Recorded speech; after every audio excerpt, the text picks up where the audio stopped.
Olá, vamos dar continuidade com o nosso conteúdo. Hoje nós iremos falar acerca das doenças infecto-contagiosas que são causadas por bactérias, tá?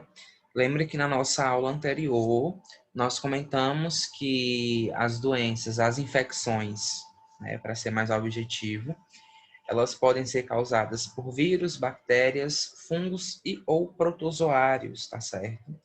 Então, hoje a gente vai ter uma abordagem dentro das doenças infecto-contagiosas que podem ser originadas através de um agente etiológico denominado de bactéria, tá bom? Então, a gente vai começar falando sobre a tuberculose. É uma patologia aí que agride, na grande maioria dos indivíduos, o sistema respiratório, porém que pode atingir outras regiões do corpo, tá? Essa doença ela é causada pelo Mycobacterium tuberculosis, é o nome científico que nós encontramos para a bactéria que ocasiona essa condição. Existe um sinônimo, tá? Que é o bacilo de Koch. É uma outra nomenclatura que nós encontramos aí para essa bactéria que vai ocasionar a tuberculose, tá bem? Então, além de afetar os pulmões, a tuberculose ela pode ocorrer na região dos ossos, dos rins e das meninges, né, que são membranas bastante importantes que envolvem o cérebro dos indivíduos. Então, nessas imagens, vejam que microscopicamente nós temos a observação, tá, da tuberculose ali dentro do interior do conjunto celular, tá bom? Essa tuberculose, ela está caracterizada por esses tracinhos que a gente observa dentro da imagem, tá? Então, aqui a gente vai ter a forma da bactéria como uma forma de bacilo, parece um cilindro no meio de todas as outras células. Aqui uma representação ilustrativa de como são essas bactérias dentro ali do meio celular. A via de transmissão da tuberculose, ela é aérea, né? Na grande maioria dos casos, tá bom? Como eu tenho uma bactéria que ela vai se instalar nas células, né, dos tecidos do sistema respiratório, há uma grande facilidade desses bacilos eles serem expelidos pela tosse, pela fala ou pelo espirro. Quando a secreção, né, ela entra em contato com o corpo de um indivíduo saudável, esse pode adquirir o processo infeccioso que a tuberculose ocasiona, tá bom?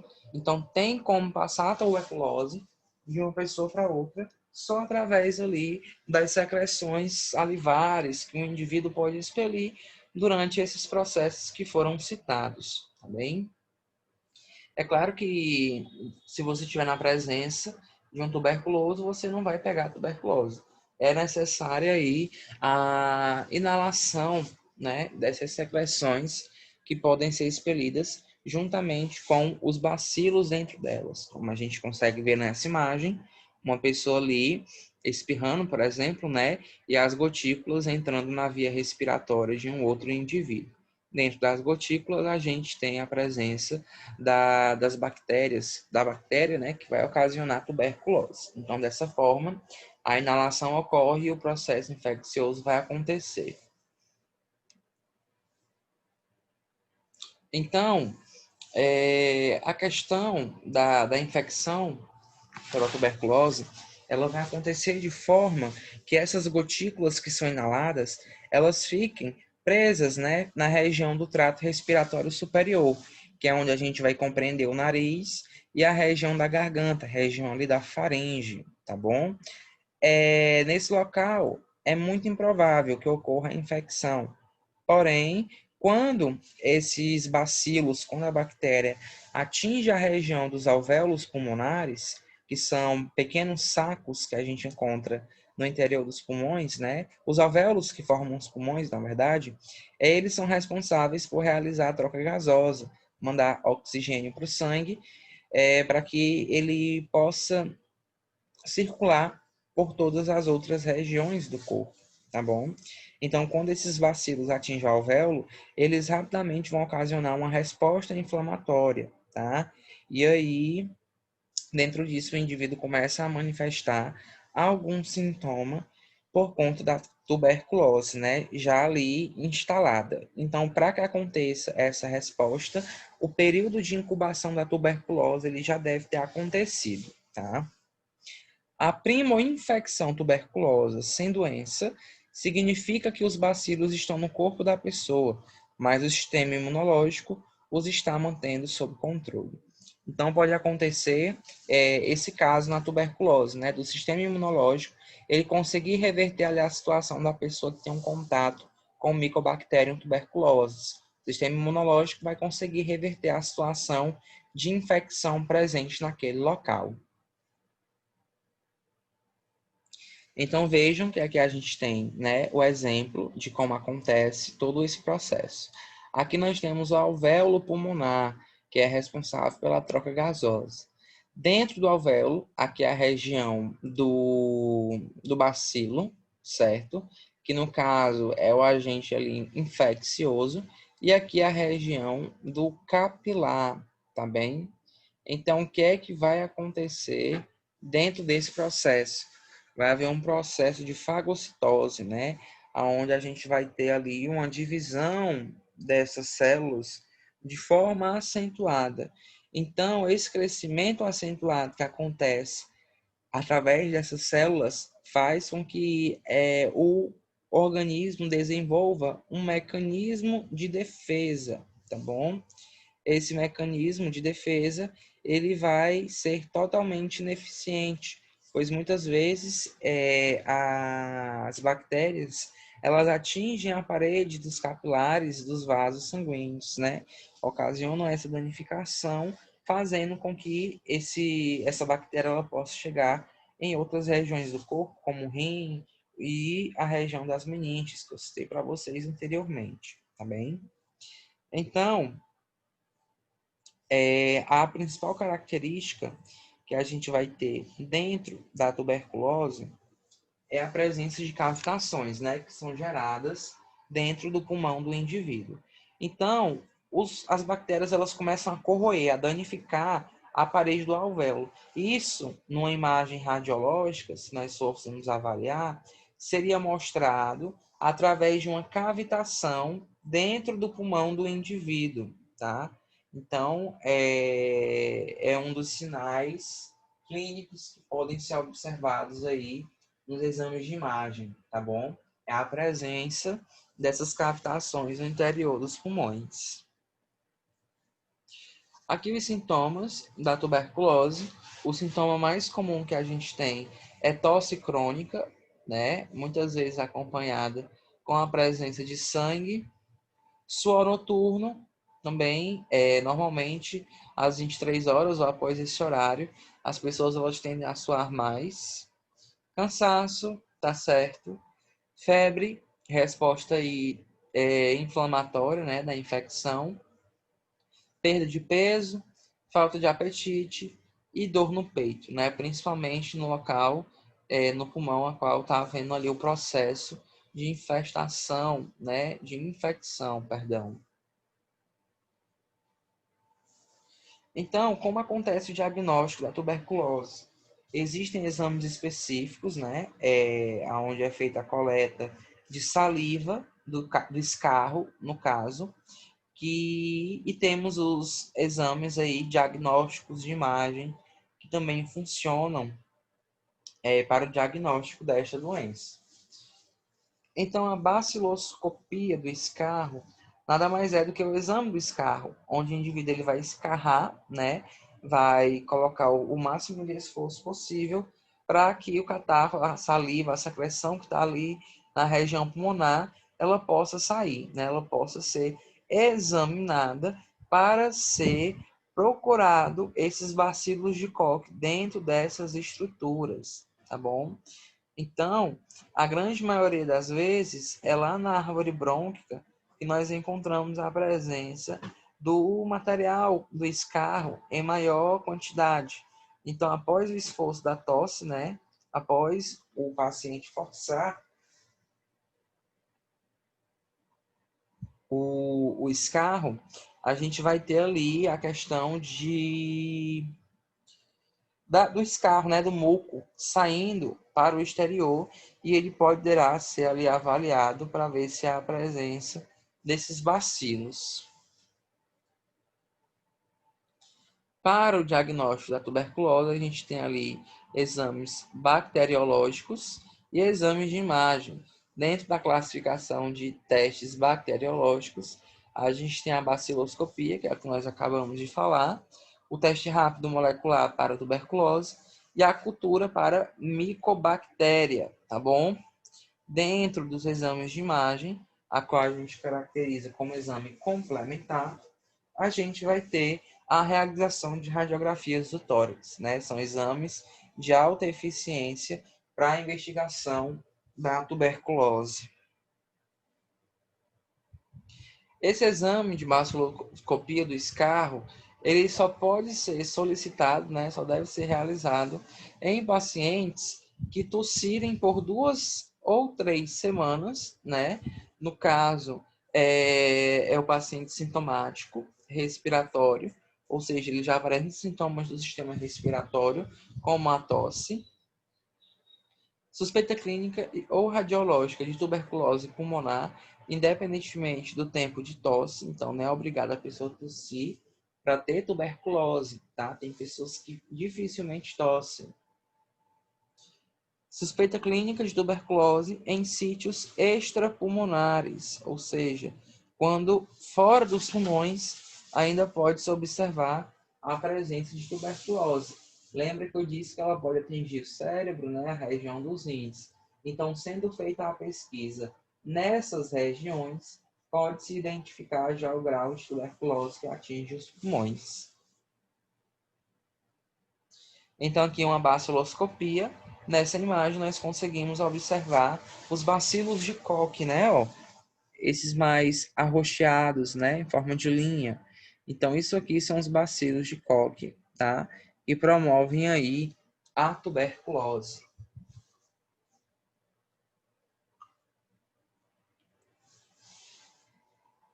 O tratamento, tá? Dura no mínimo 6 meses. É um tratamento gratuito e que é disponibilizado pelo SUS, tá bom? São alguns remédios que o indivíduo ele vai tomar, tá, durante esses meses para tratar essa bactéria que está presente na grande maioria dos casos na região dos pulmões, tá?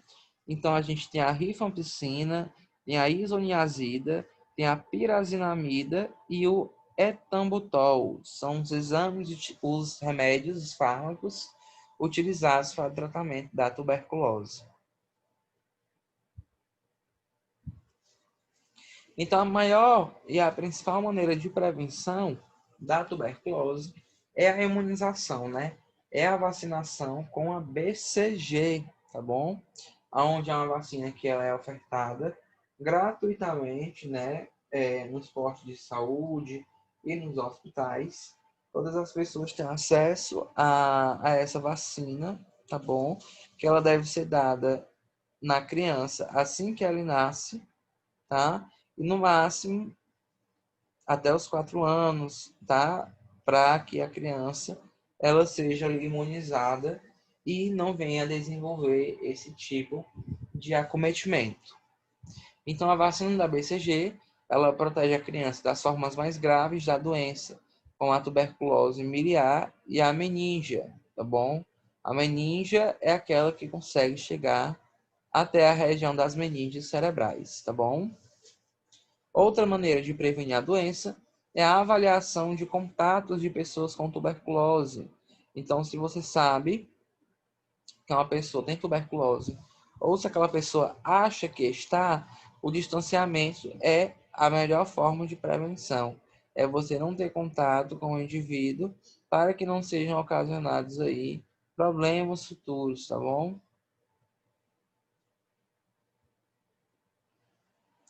Então, aqui são dados epidemiológicos que tratam acerca das populações mais vulneráveis a adquirirem a tuberculose.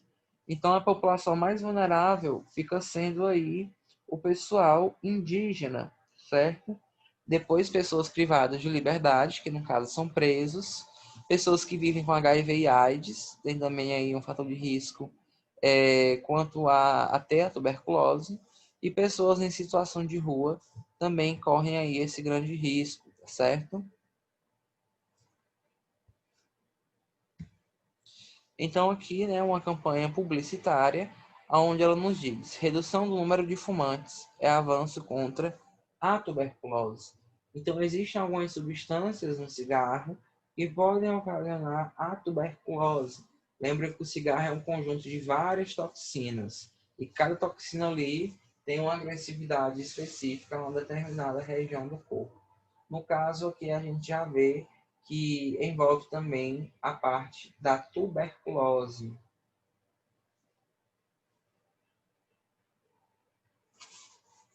A hanseníase, tá? Ela também é conhecida como lepra, é uma doença crônica, transmissível, tá bom? Aonde a gente vai ter ali o Mycobacterium leprae. Também é um bacilo, né? Tem a forma de um cilindro e vai estar ocasionando esse grau de infecção, aonde nós temos a parte visual, né, dos sinais clínicos, principalmente na região da pele da pessoa que tem a hanseníase, tá bom? Então vejam que nessa imagem a gente consegue ver os bacilos de Hansen que caracterizam aí a hanseníase, tá bem? Que ela é aquela região, ó, dos bacilos que eu disse para vocês. Essas partes mais escurinhas.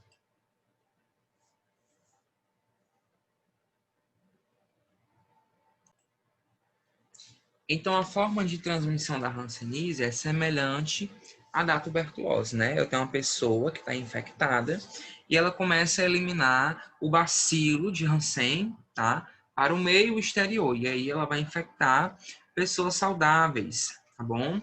Então, aqui também a gente vai ter as vias aéreas superiores como sendo a via de eliminação desses bacilos para que eles possam contaminar outras pessoas, tá bom? As pessoas que elas têm poucos bacilos, né, dentro do processo de infecção, elas podem não serem fonte de transmissão, tá bom? Já aquelas que possuem muitos bacilos no seu organismo, elas fazem parte ali do grupo contagiante, né, que há facilidade de haver a transmissão da doença.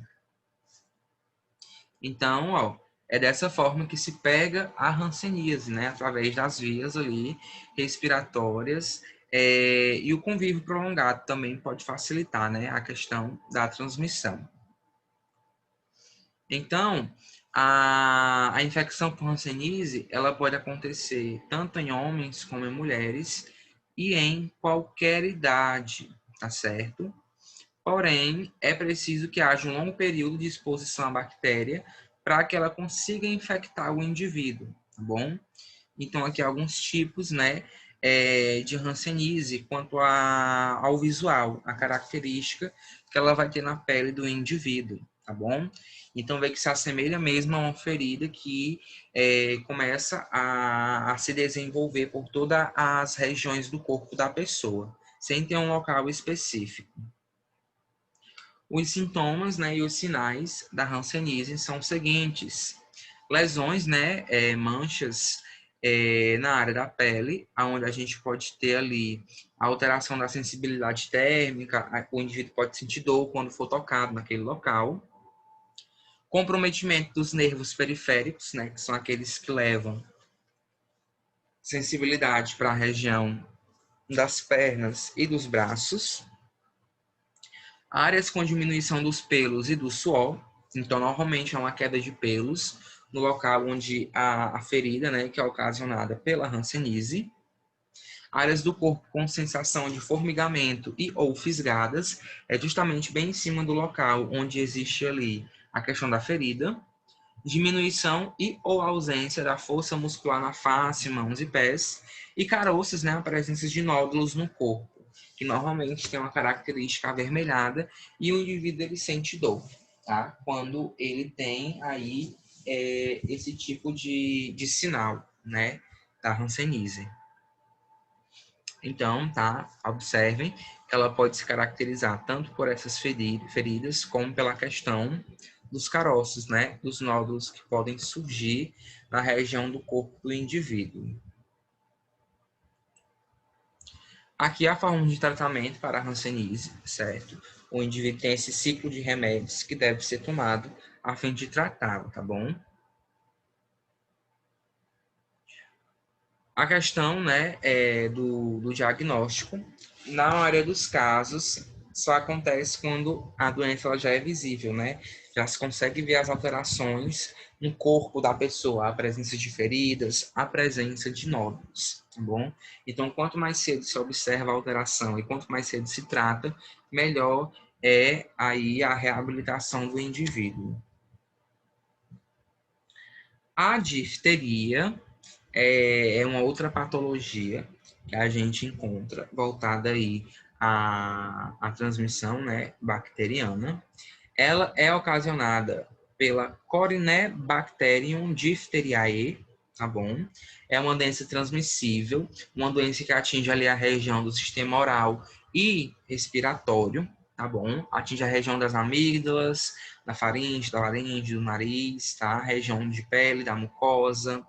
Essa bactéria, ela se instala, na grande maioria das vezes, tanto na via respiratória como na região da pele, tá certo? Então vejam a presença desse Corynebacterium diphtheriae nessas regiões aqui, sendo vistas microscopicamente. A difteria, certo? É um tipo de doença que ela pode causar insuficiência respiratória no indivíduo. Todos nós temos acesso à vacina pentavalente, né, que a gente normalmente toma entre os 2 e 6 meses de vida. Essa vacina ela imuniza contra a difteria, tá bom? Então, a difteria ela é como se fosse uma infecção, né, da região das amígdalas e que pode levar ali a uma inflamação, como uma resposta desse tipo de patologia. Então, o indivíduo ele vai ter ali uma cor esbranquiçada na região da garganta, como se tivesse pus naquela região. O indivíduo pode ter inflamação, né, algum tipo de inchaço na região do pescoço também, por conta aí dessa resposta que vai ser ocasionada. A transmissão da difteria, ela ocorre através da tosse, espirros ou de lesões na pele que possam ter contato com essa bactéria, tá bom? A questão, né, de transmissão também pode acontecer de forma que objetos eles fiquem contaminados, outro indivíduo tenha contato com esse objeto e aí ele pode adquirir a doença. O período de incubação da difteria, tá? Normalmente pode acontecer entre 1 e 6 dias, tá? O período maior que a gente tem aí é de 2 semanas. Os sintomas da difteria são relacionados à membrana grossa e acinzentada, cobrindo as amígdalas e podendo cobrir outras estruturas da garganta. Dor de garganta discreta, né, que não é tão forte. Gânglios inchados, ou seja, os linfonodos do pescoço aumentam de tamanho. Dificuldade durante a respiração, palidez, febre e mal-estar generalizado são sintomas que a gente encontra na difteria. Então vejam aí nessas imagens a presença dessa doença, né? A inflamação das amígdalas e a presença aqui da difteria. Assim como aqui também nós conseguimos observar, né, uma crosta, que é um dos principais sinais aí que a gente encontra para essa condição. O tratamento da difteria é feito com soro antidifterítico, tá bom? Onde pode se encontrar nas unidades hospitalares, tá? A finalidade do indivíduo ele tomar esse soro é inativar a toxina da bactéria, né? É o que vai ocasionar ali a inflamação, tá bom?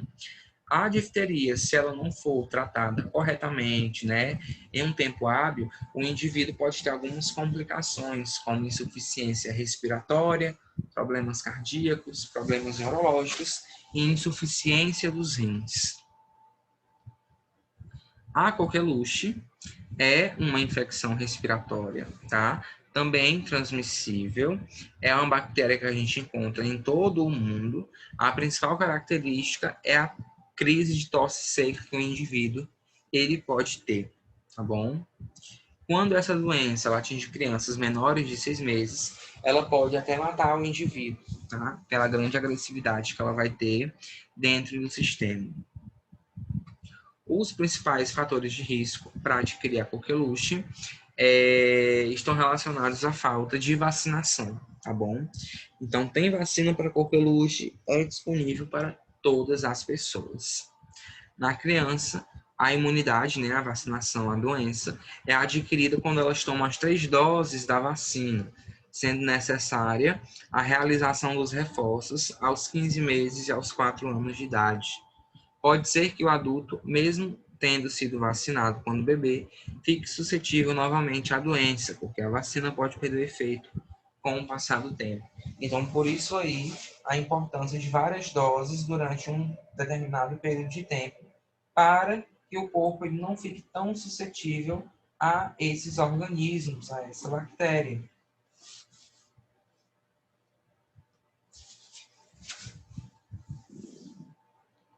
Então, se o indivíduo ele não é vacinado contra a coqueluche e ele fica doente, adquire essa patologia, facilmente pode acontecer a transmissão por meio de gotículas que são eliminadas pela tosse, pelo espirro e até mesmo durante o processo de fala do indivíduo, tá certo?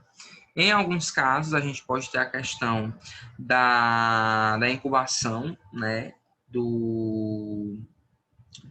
da bactéria entre 5 a 10 dias, podendo variar de 4 a 21, e raramente leva aí 42 dias para poder os sintomas serem manifestados, tá bom? Além da transmissão por via respiratória, né, por gotículas, objetos contaminados também podem ter a presença desse vírus, e aí várias pessoas podem tocar esse objeto e também serem contaminadas.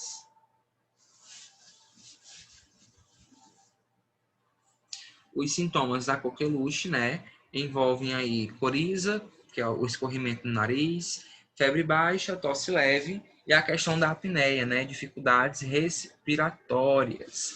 Esses sintomas são aí gerais, né, uma vez que a coqueluche atinge mais a parcela infantil ali, crianças. O diagnóstico da coqueluche, quando ela está no início, né, é difícil, pois os sintomas eles se assemelham bastante a resfriados, a gripe.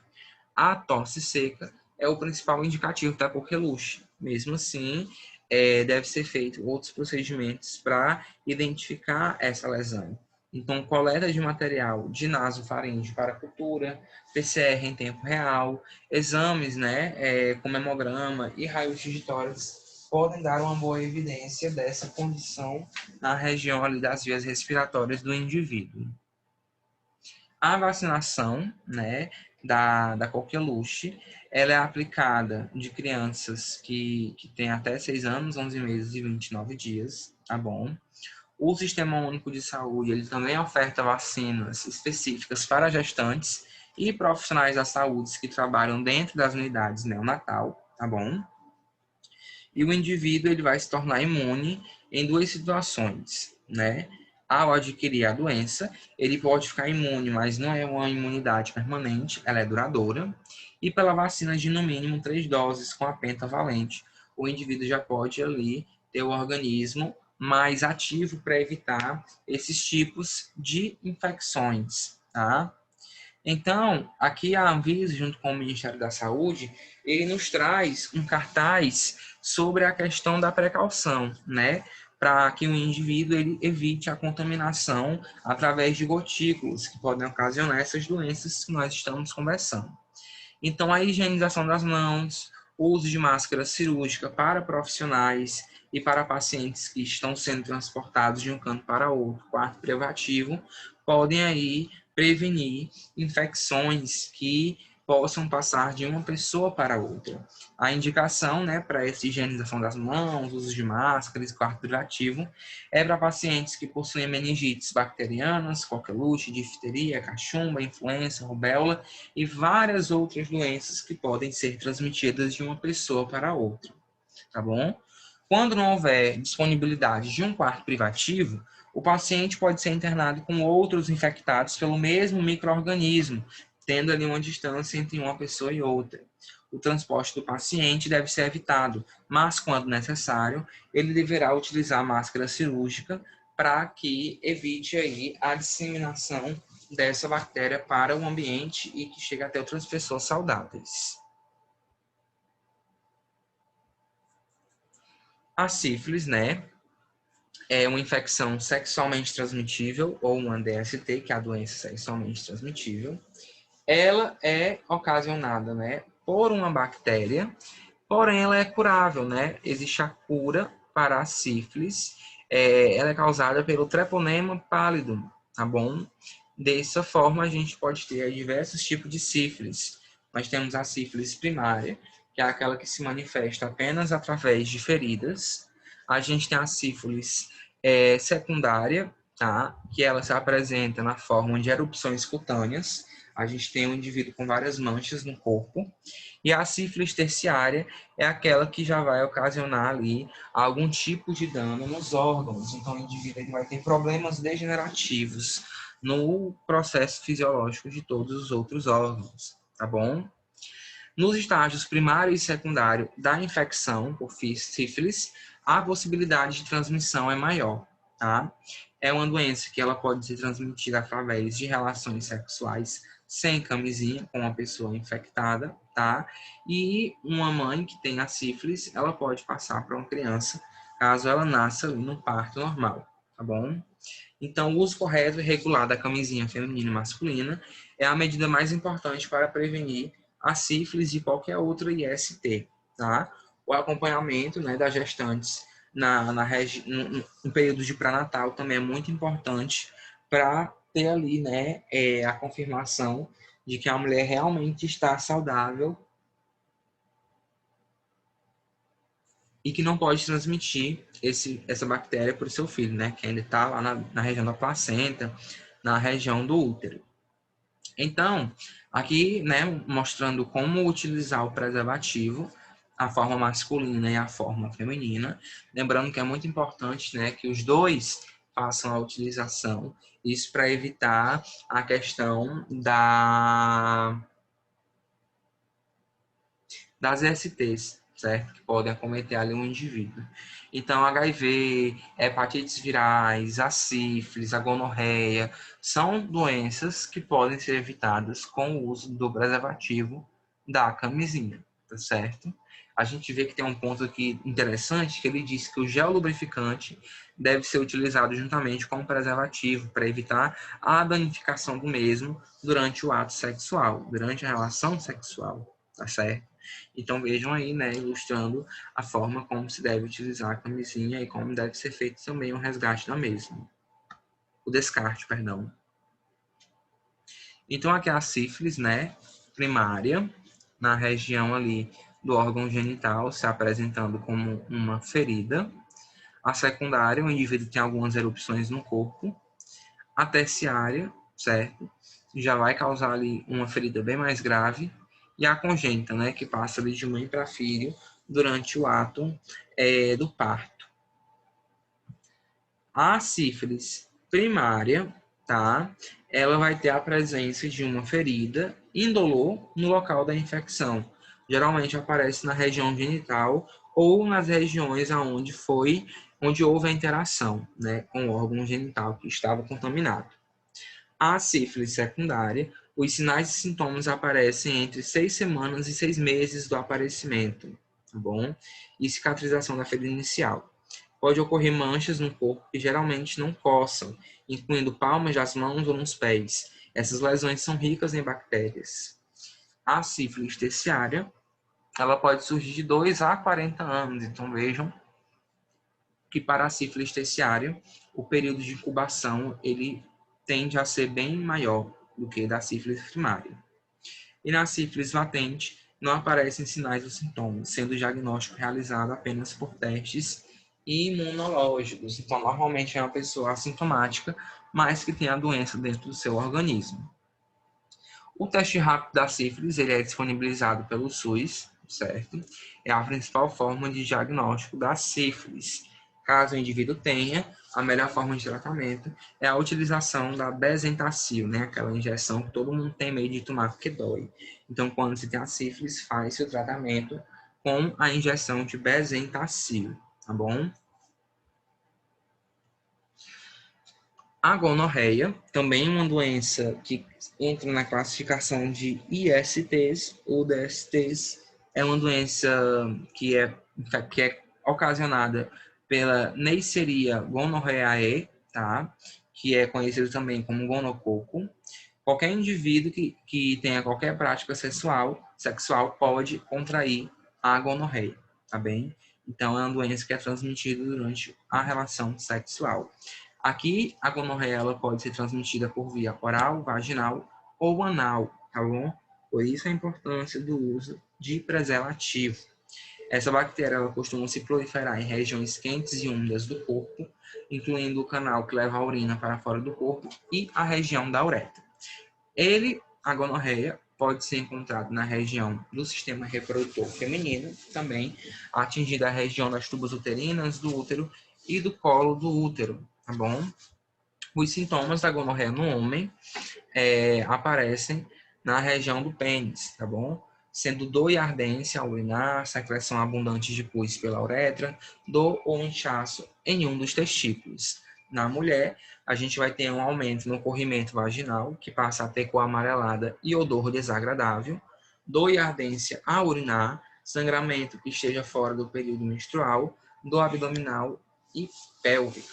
Então vejam, né, essa questão purulenta que pode sair da região dos órgãos genitais, no caso a vagina e o pênis, e esse pus, essa região purulenta também, na região dos olhos do indivíduo. Isso pode ser aí um sinal de que a pessoa ela pode estar com a gonorreia.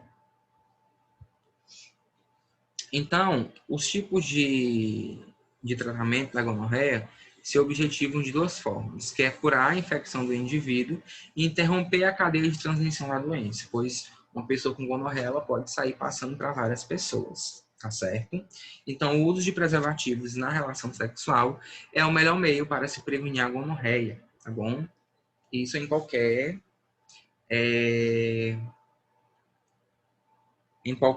como eu posso dizer, contato sexual, seja através de sexo oral, seja através de uma relação sexual convencional, né?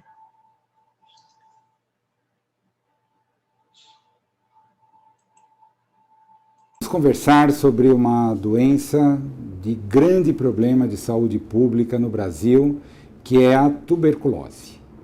A tuberculose é uma doença causada por uma bactéria chamada Mycobacterium tuberculosis, ou bacilo de Koch, como ela é conhecida, como BK.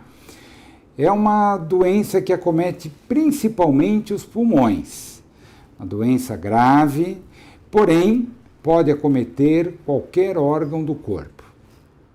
O Brasil está entre os principais países em termos da incidência de tuberculose.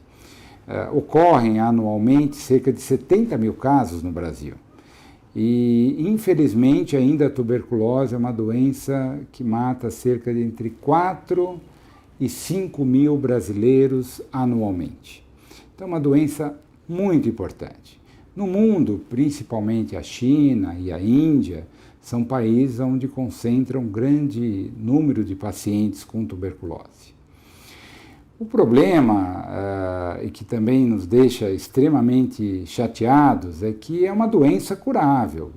Desde que o indivíduo que tem a tuberculose faça o seu tratamento de forma adequada, no tempo correto, siga as orientações do médico, você consegue a cura na grande maioria dos doentes. Mas, infelizmente, ainda a tuberculose continua sendo uma doença no Brasil de alta incidência, maior, grande número de casos e também de elevada mortalidade. Como se transmite a tuberculose? Como é que eu posso pegar a tuberculose? A tuberculose é uma doença de transmissão aérea, através do ar. Você inala a bactéria, ela vai chegar no pulmão. Lá no pulmão, numa partezinha do pulmão chamado alvéolo, ela vai ter um processo inflamatório naquele local e pode então disseminar para a parte linfática do pulmão, que é um dos órgãos de defesa do pulmão, e posteriormente para todo o corpo. A grande maioria das pessoas que adquirem a tuberculose, elas vão se resolver o problema espontaneamente. Apenas uma pequena parcela das pessoas que adquirem tuberculose vão realmente ficar doentes. Em torno de 5 em cada 100 pessoas vão ficar doentes nos primeiros 2 anos. E mais 5 em cada 100 pessoas vão ficar doentes pelo resto da sua vida, no resto da sua vida. Isto é, de todas as pessoas que adquirem o bacilo, que adquirem a infecção, cerca de 10%, 10 em cada 100 pessoas, vão desenvolver a doença. As outras 90 vão resolver a infecção, embora o bacilo permaneça no seu corpo o resto da vida, porque o bacilo fica lá, a bactéria fica lá no seu corpo, entretanto, elas não desenvolverão doença. E esse é o grande problema, né? Se a gente for contar entre número de pessoas que são expostas ao bacilo, que adquirem a infecção, e algumas vão ficar doentes, essas pessoas que desenvolvem a doença, elas precisam ser identificadas rapidamente com a infecção. E quais são essas pessoas? Então, algumas pessoas têm maior possibilidade de desenvolverem a doença.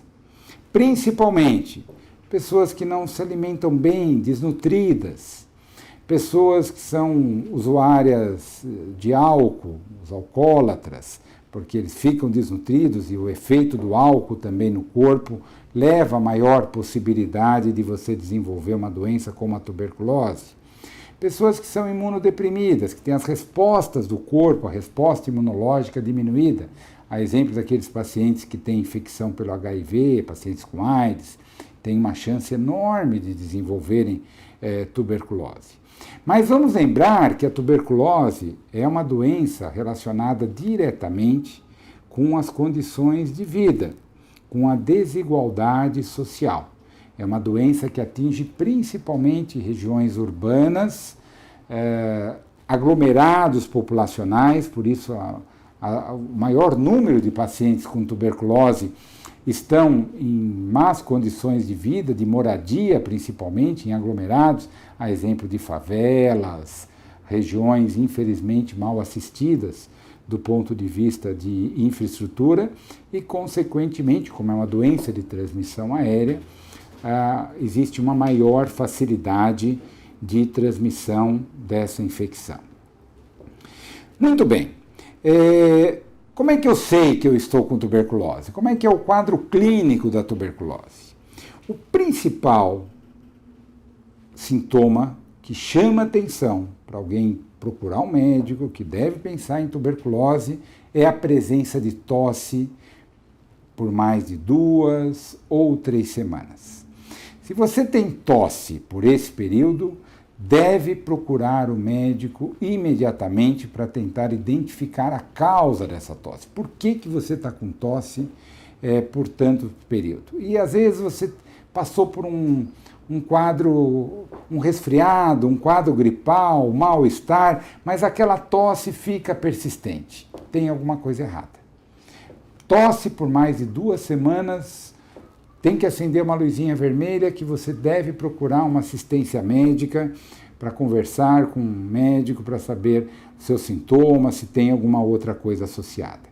Habitualmente, além da tosse, geralmente o paciente com tuberculose emagrece, ele tem uma falta de apetite, e a própria doença leva a um quadro de emagrecimento.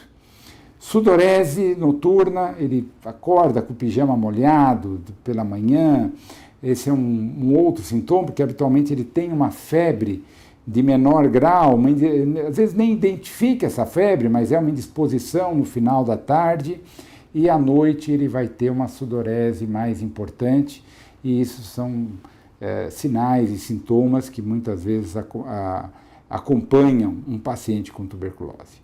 Mas eu volto a ressaltar o sintoma principal, que é a presença de tosse. Porque a grande maioria dos pacientes com tuberculose é o primeiro órgão afetado, o órgão mais frequentemente afetado realmente é o pulmão. O pulmão é o órgão sede da tuberculose, é ali que por onde entra o bacilo de forma frequente e, consequentemente, começa ali a infecção, e ele vai ter a doença de forma geral. O pulmão é o órgão mais acometido na doença. Muito bem.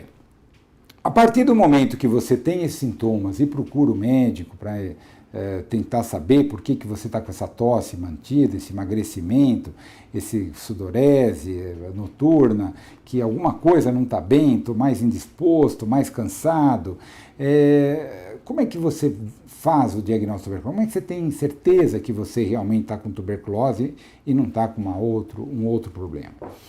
E aí vem os exames que auxiliam o diagnóstico da tuberculose. O primeiro deles é o exame de escarro, que é um exame onde, com a tosse, você elimina aquela secreção que está lá no pulmão, e junto com essa secreção vem o bacilo, vem a bactéria.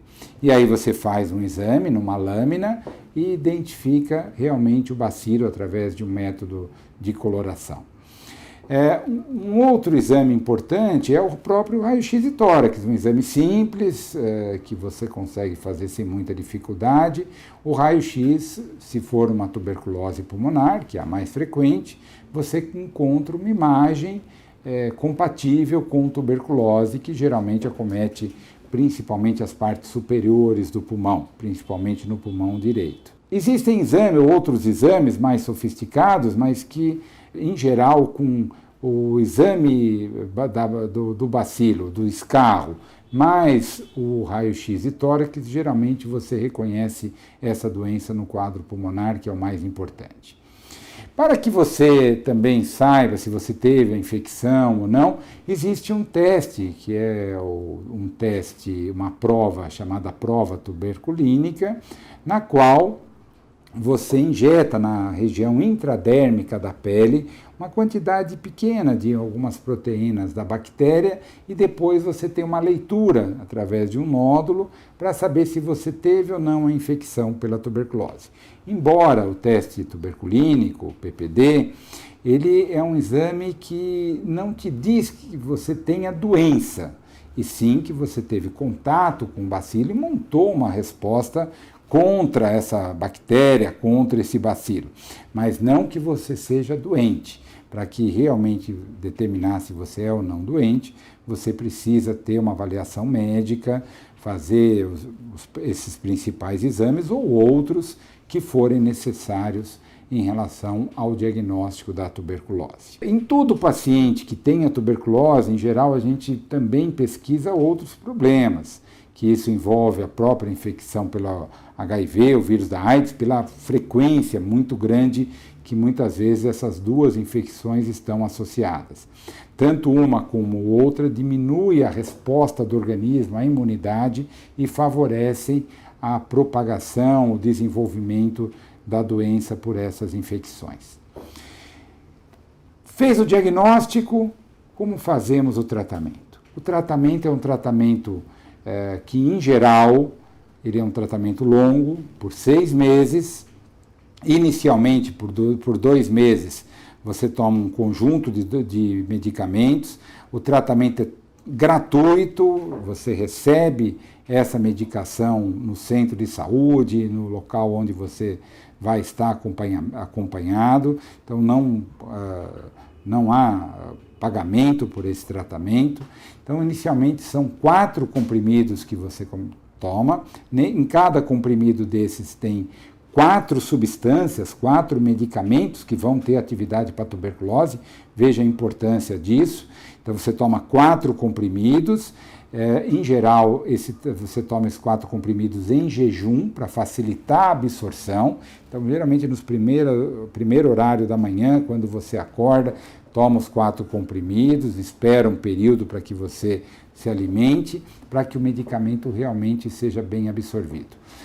Esse tratamento, inicialmente, ele é mudado após 2 meses, aí você é mantido com mais algumas medicações, e aí o tratamento total, em geral, é 6 meses. Por ser um tratamento longo, e aí é o grande problema, muitas pessoas melhoram após o primeiro mês e abandonam o tratamento. E essa é uma principal causa de reaparecimento da tuberculose, de piora do quadro clínico. Então, nunca abandone o tratamento, a não ser que seu médico te dê uma orientação.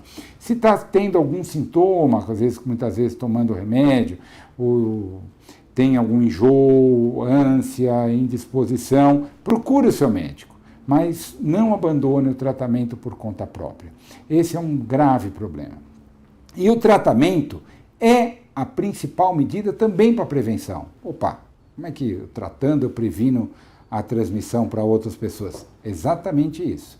Que você tratando, iniciou o tratamento, cerca de 2 semanas após o tratamento, você não transmite mais a bactéria. Como nós falamos, é uma doença de transmissão aérea, por aerossóis. Consequentemente, se você para de transmitir o bacilo, você evita a infecção em outras pessoas. Então, o diagnóstico precoce, o diagnóstico rápido e a instituição do tratamento são as medidas fundamentais para prevenir outras pessoas adquiram a tuberculose. Existe uma vacina também para a prevenção da tuberculose, mas ela é indicada no primeiro mês de vida após o nascimento. É uma vacina que previne principalmente formas graves da tuberculose. No nosso calendário vacinal brasileiro, ela é indicada no primeiro mês de vida, evitando que a criança desenvolva formas graves da tuberculose. Mas é uma vacina extremamente importante até por essa situação. E finalizando essa discussão com vocês, vamos enfatizar novamente a importância de seguir o tratamento. Porque se você não segue o tratamento adequadamente, além de manter a transmissão da bactéria para outras pessoas, o quadro clínico pode se agravar e aí o grande problema, até mortes por tuberculose, uma doença totalmente evitável e um problema grave, que é o desenvolvimento de resistência da bactéria. Um tratamento inadequado facilita a resistência. Então, quando você for tratado, provavelmente você não vai mais ser tratado por essas medicações. Vai precisar de uma medicação injetável, vai precisar de uma medicação mais tóxica. Então, o tratamento durante o período, ele é fundamental para que realmente você tenha a cura dessa doença de tamanha gravidade e um sério problema de saúde pública no Brasil.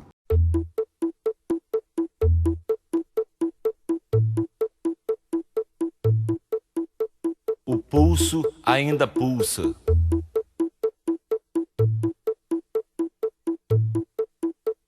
O pulso ainda pulsa.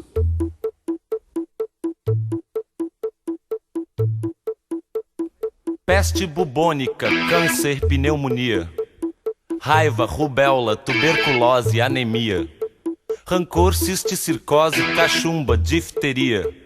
Encefalite, faringite, gripe, leucemia. E o pulso ainda pulsa.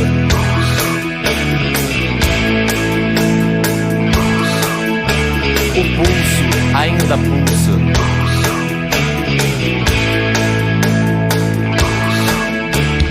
Hepatite, escarlatina, estupidez, paralisia. Toxoplasmose, sarampo, esquizofrenia. Úlcera, trombose, coqueluche, hipocondria. Sífilis, ciúmes, asma, cleptomania. E o corpo ainda é pouco.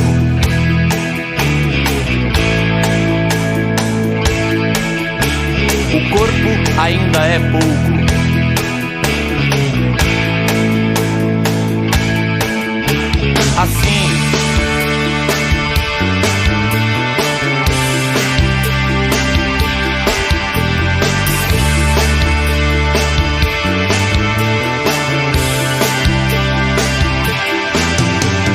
reumatismo, raquitismo, cistite, disritmia, hérnia, pediculose, tétano, hipocrisia, brucelose, febre tifoide, arteriosclerose, miopia, catapora, culpa, cárie, cãibra, lepra, afasia.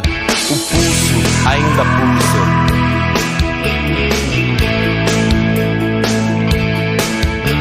O corpo ainda é bulco.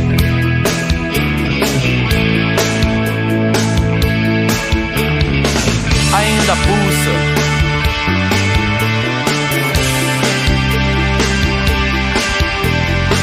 Ainda é pouco.